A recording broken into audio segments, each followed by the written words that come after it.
मुंडवा जमीन प्रकरणाचा चौकशी अहवाल सादर करण्यात आलाय। विकास खारगे समितीचा हा अहवाल सादर करण्यात आला। महसूल मंत्री चंद्रशेखर बावनकुळे यांनी माहिती दिली आहे। चौकशी अहवाल महसूल मंत्र्यांकडे सादर झालाय। जमीन खरेदी प्रकरणात अतिरिक्त मुख्य सचिवांच्या अध्यक्षतेखाली ही समिती नेमण्यात आलेली होती। महत्त्वाची अपडेट आहे, खारगे समितीचा अहवाल सादर झालेला आहे। चंद्रशेखर बावनकुळे महसूल मंत्री यांनी माहिती दिलेली आहे।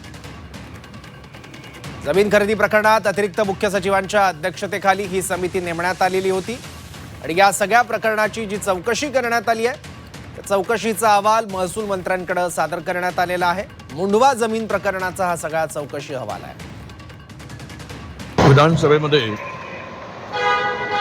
हा प्रश्न उपस्थित होणार आहे, त्यावेळेस या प्रश्नाला घेऊन सरकारला जा विचारू कसं क्लीन चिट दिलं आहे आणि एवढ्या मोठ्या व्यवहारामध्ये सामान्य व्यक्ती हा व्यवहार करू शकत नाही। त्याला मोठमोठ्यांचा बरदस्त होता, आशीर्वाद होता, त्यामुळे घडलेला प्रकार आहे। क्लीन चिट भेटल्याचा काही प्रकार समोर येतो आहे काय? इथे क्लीन चिट देण्याचा कुणालाही कुठलाही प्रकार त्या ठिकाणी येत नाही। एकंदरीतच ह्या प्रकरणाशी संबंधित संपूर्ण सखोल चौकशी त्या ठिकाणी उच्चस्तरीय समितीच्या माध्यमातून लावण्यात आली होती। त्या समितीचा जो काही अहवाल असेल त्या अनुषंगाने त्या ठिकाणी कारवाई करण्यात येईल।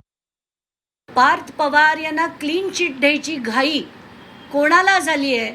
सुनील तटकरेंना झाली आहे का? प्रफुल्ल पटेलना झाली आहे का? नरेश अरोरांना झाली आहे का? उपमुख्यमंत्री सुनेत्रा पवारांना झाली आहे का? देवेंद्र फडणवीसांना झाली आहे? हेच आता काही कळत नाही आहे। कारण खारगे समितीचा अहवाल आला आहे आणि त्यांना क्लीन चिट दिली गेली आहे, क्लीन चिट दिली गेली आहे, त्यांचं नाव कुठेही नाही, असं एकदा नाही तर दोनदा एकच वर्तमानपत्र छापतं, तोच फोटो वापरतं, तोच मजकूर आणि तीच बातमी पेरली जाते।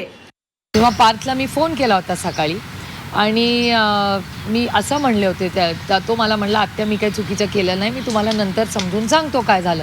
त्याच्यामुळे तेव्हा सकाळी मी तो स्टँड त्याच्यावर विश्वास ठेवून हा ठेवला आणि मला असं वाटतं आपण इन्क्वायरीचा जो कागद आहे तो इस्तोवर वाट बघू। पण एक गोष्टही खरी आहे की त्यावेळीच जेव्हा म्हणजे मी पार्थवर विश्वास ठेवला आणि त्यांनी जेव्हा मला सांगितलं की मी काही चुकीचं केलं नाही, त्याच्यावर मी तो विश्वास ठेवून ते स्टेटमेंट तेव्हा केलं।